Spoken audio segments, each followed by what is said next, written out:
The 8 Pillars of Prosperity by James Allen.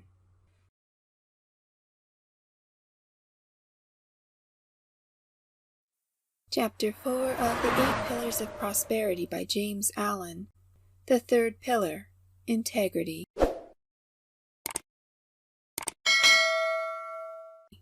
There is no striking a cheap bargain with prosperity. It must be purchased, not only with intelligent labor, but with moral force.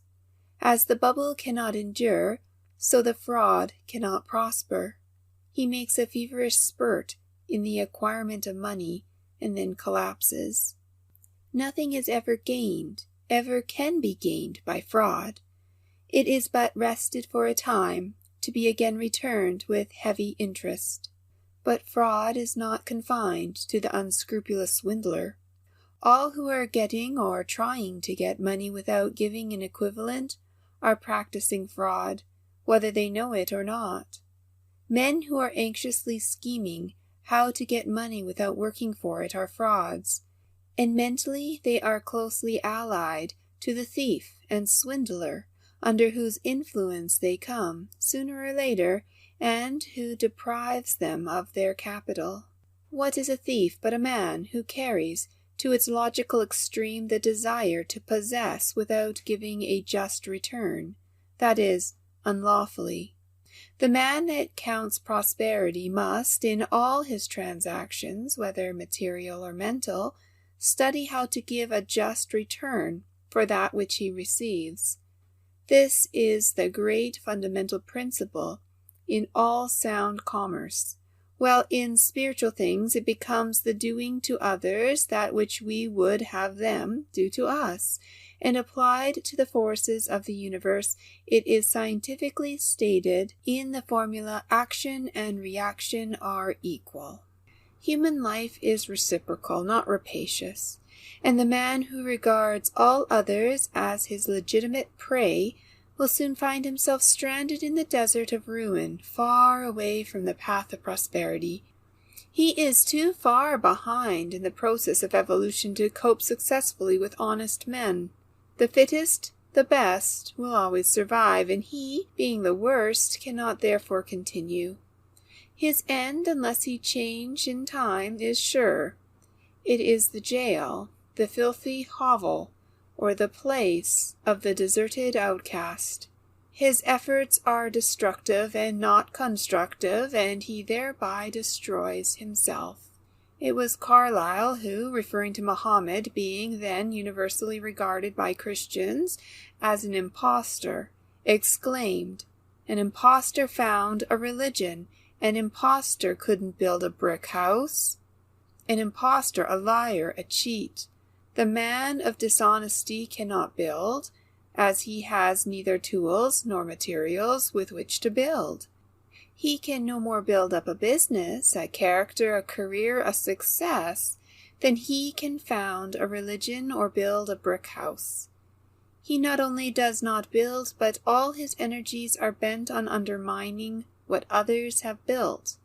But this being impossible, he undermines himself. Without integrity, energy and economy will at last fail, but aided by integrity, their strength will be greatly augmented.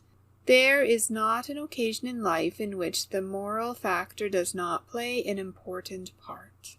Sterling integrity tells wherever it is, and stamps its hallmark on all transactions. And it does this because of its wonderful cohesion and consistency, and its invincible strength. For the man of integrity is in line with the fixed laws of things, not only with the fundamental principles on which human society rests, but with the laws which hold the vast universe together. Who shall see these at naught? Who then shall undermine the man of unblemished integrity? He is like a strong tree whose roots are fed by perennial springs, and which no tempest can lay low. To be complete and strong, integrity must embrace the whole man, and extend to all the details of his life. and it must be so thorough and permanent as to withstand all temptations to swerve into compromise.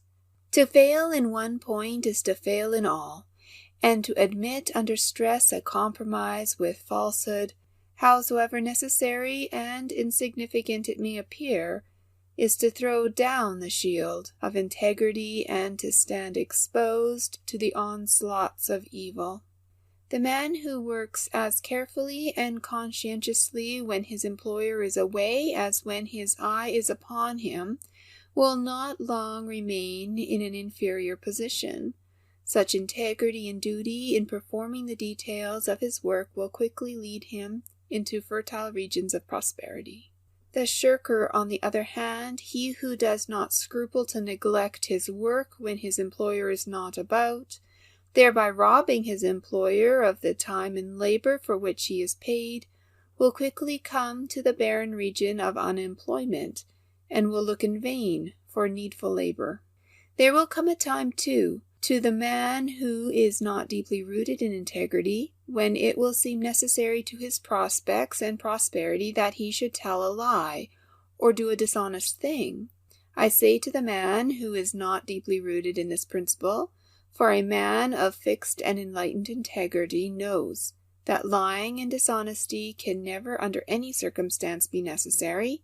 Therefore, he neither needs to be tempted in this particular, nor can he possibly be tempted.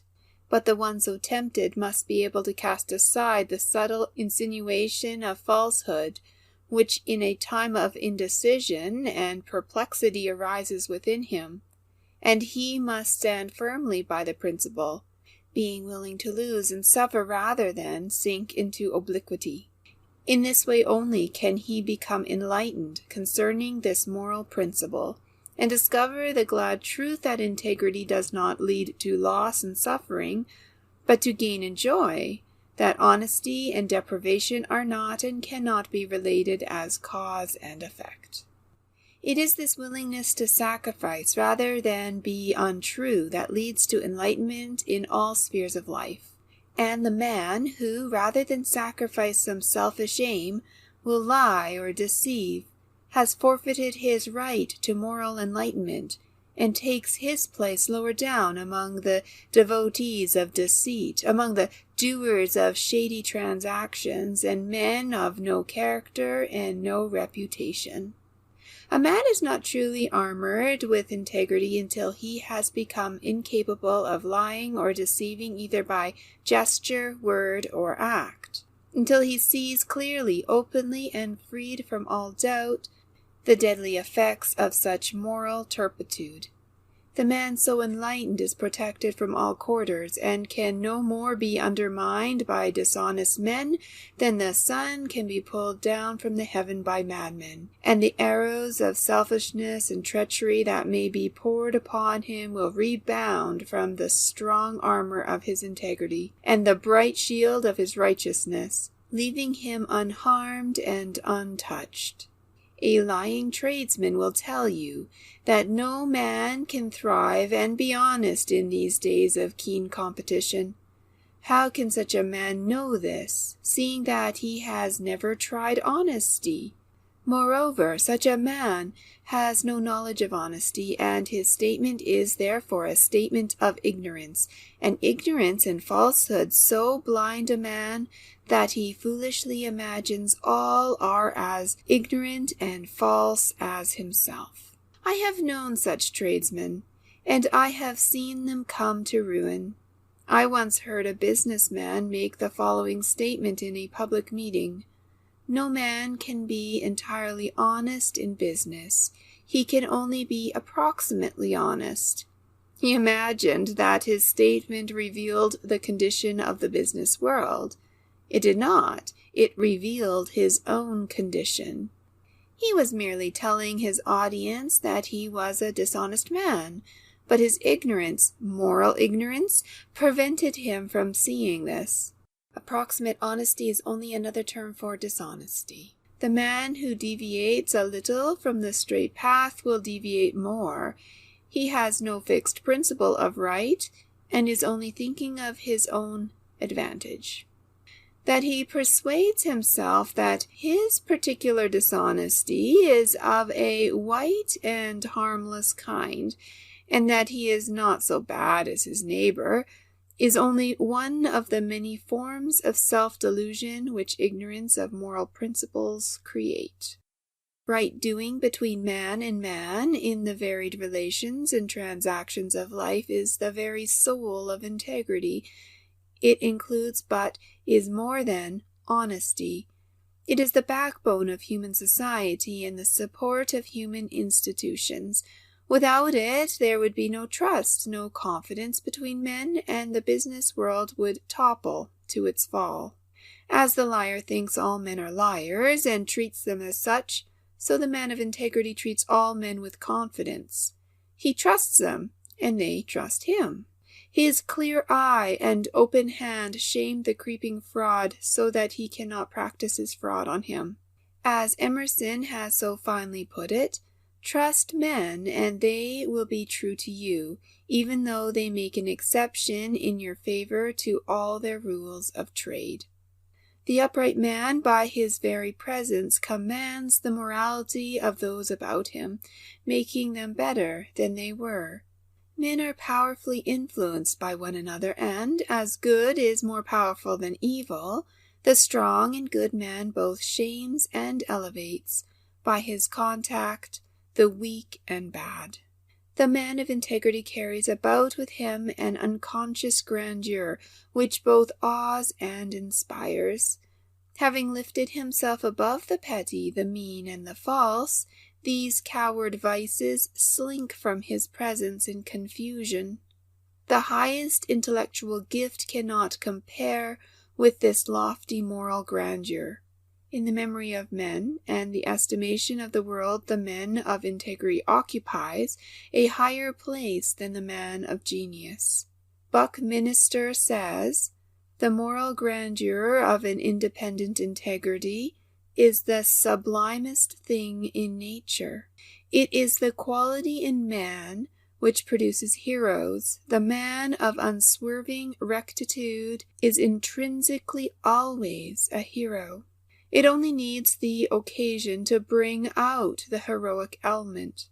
He is always too possessed of a permanent happiness. The man of genius may be very unhappy, but not so the man of integrity. Nothing, nor sickness, nor calamity, nor death, can deprive him of that permanent satisfaction which inheres in uprightness." Rectitude leads straight to prosperity by 4 successive steps. First, the upright man wins the confidence of others. Second, having gained their confidence, they put trust in him. Third, this trust never being violated, produces a good reputation. And fourth, a good reputation spreads further and further, and so brings about success. Dishonesty has the reverse effect. By destroying the confidence of others, it produces in them suspicion and mistrust, and these bring about a bad reputation which culminates in failure. The pillar of integrity is held together by these 4 virile elements. 1. Honesty. 2. Fearlessness. 3. Purposefulness, and 4. Invincibility. Honesty is the surest way to success. The day at last comes when the dishonest man repents in sorrow and suffering, but no man ever needs to repent of having been honest. Even when the honest man fails, as he does sometimes through lacking other of these pillars, such as energy, economy, or system, his failure is not the grievous thing it is to the dishonest man, for he can always rejoice in the fact that he has never defrauded a fellow being. Even in his darkest hour he finds repose in a clear conscience. Ignorant men imagine that dishonesty is a shortcut to prosperity. This is why they practice it. The dishonest man is morally short-sighted, like the drunkard who sees the immediate pleasure of his habit, but not the ultimate degradation. He sees the immediate effect of the dishonest act, a larger profit, but not its ultimate outcome. He does not see that an accumulated number of such acts must inevitably undermine his character and bring his business toppling about his ears in ruin. While pocketing his gains and thinking how cleverly and successfully he is imposing on others, he is all the time imposing on himself, and every coin thus gained must be paid back with added interest. And from this just retribution there is no possible loophole of escape. This moral gravitation is as sure and unvarying as the physical gravitation of a stone to the earth. The tradesman who demands of his assistants that they shall lie and misrepresent his goods to customers is surrounding himself on all hands with suspicion, mistrust, and hatred. Even the moral weaklings who carry out his instructions despise him, while defiling themselves with his unclean work. How can success thrive in such a poisonous atmosphere? The spirit of ruin is already in such a business, and the day of its fall is ordained. An honest man may fail, but not because he is honest, and his failure will be honorable, and will not injure his character and reputation. His failure, too, resulting doubtless from his incapacity in the particular direction of his failure, will be a means of leading him into something more suited to his talents, and thus to ultimate success. Fair dealing is admired by all. Even the dishonest admire it in others, and he who deals justly with others in all his business transactions, who speaks the truth and abides by his contracts even when they turn out to his own loss, such a man need fear no evil, for his actions can only result in good to himself and all with whom he is concerned. Fearlessness accompanies honesty.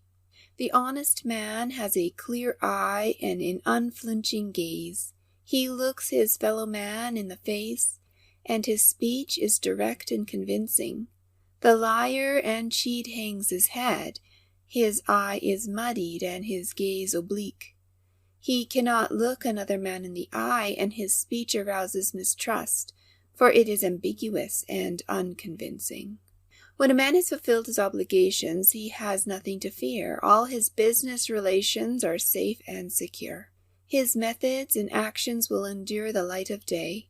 Should he pass through a difficult time and get into debt, everybody will trust him and be willing to wait for payment, and all his debts will be paid.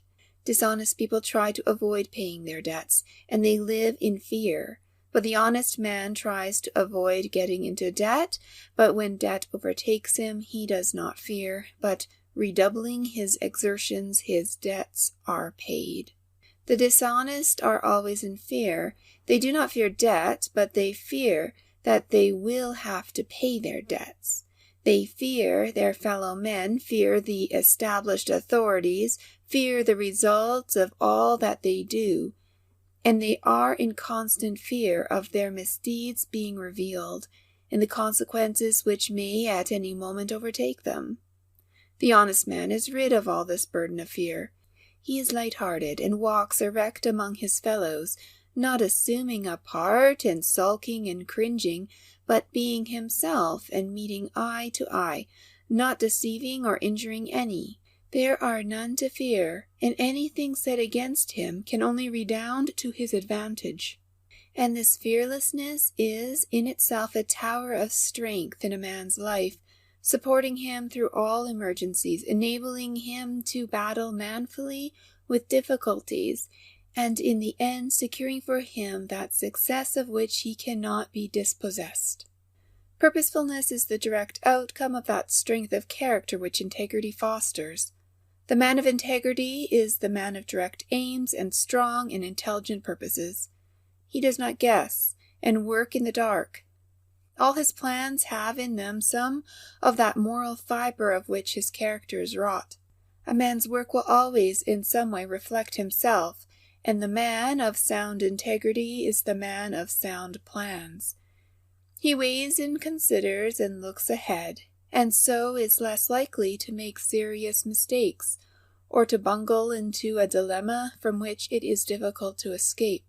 Taking a moral view of all things and always considering moral consequences, he stands on a firmer and more exalted ground than the man of mere policy and expedience, and while commanding a more extended view of any situation, he wields a greater power, which a more comprehensive grasp of details, with the principles involved, confers upon him. Morality always has the advantage of expediency. Its purposes always reach down far below the surface, and are therefore more firm and secure, more strong and lasting. There is a native directness, too, about integrity, which enables the man to go straight to the mark in whatever he does, and which makes failure almost impossible. Strong men have strong purposes, and strong purposes lead to strong achievements. The man of integrity is above all men strong, and his strength is manifested in that thoroughness with which he does the business of his life, a thoroughness which commands respect, admiration, and success. Invincibility is a glorious protector, but it only envelops the man whose integrity is perfectly pure and unassailable.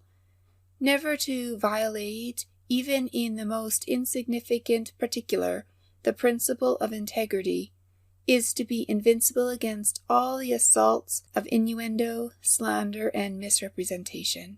The man who has failed in one point is vulnerable, and the shaft of evil, entering that point, will lay him low, like the arrow in the heel of Achilles. Pure and perfect integrity is proof against all attack and injury, enabling its possessor to meet all opposition and persecution with dauntless courage and sublime equanimity. No amount of talent, intellect, or business acumen can give a man that power of mind and peace of heart which come from an enlightened acceptance and observance of lofty moral principles. Moral force is the greatest power. Let the seeker for a true prosperity discover this force. Let him foster and develop it in his mind and in his deeds, and as he succeeds, he will take his place among the strong leaders of the earth. Such is the strong and adamantine pillar of integrity. Blessed and prosperous above all men will be he who builds its incorruptible masonry into the temple of his life. End of chapter 4.